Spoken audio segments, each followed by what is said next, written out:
Hi there, I'm Christina from hairromance.com. This week in quarantine hairstyles, I'm going to do a messy bun.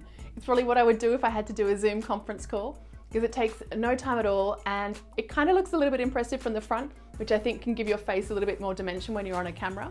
Having all your hair back off your face can not give you much dimension, so I think having a high messy bun is just a little bit more of an interesting look. Let's get started. First off, I like to do my hairstyles with an Invisibobble. These little elastics don't leave a mark in your hair, so if you take your hair down later, you won't notice, but then really, who's going to see it anyway?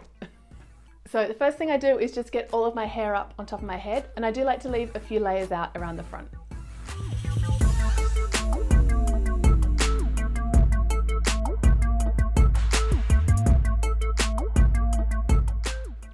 No need to use a brush for this step, just use your hands is fine.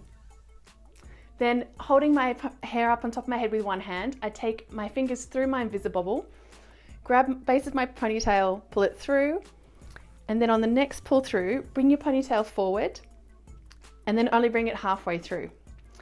You could use this as a faux fringe, or just move these pieces out to the side, and then stretch your bun up and around. Then, if your hair's quite long, you can tap these in around. If your hair's quite long, you can tuck these ends around the sides or just leave it a little messy. And that's it really. That's all my style is, to do my messy bun. But I think it does give a little bit more shape and a little bit more interest at the front, especially if you're making lots of FaceTime and video calls like a lot of us are at the moment in quarantine. Let me know if you try this style, and I'm over on stories every day sharing quick and easy beauty tasks you can do while you're at home, and also more hair tips and tutorials. There's never been a better time to learn how to braid your hair, right?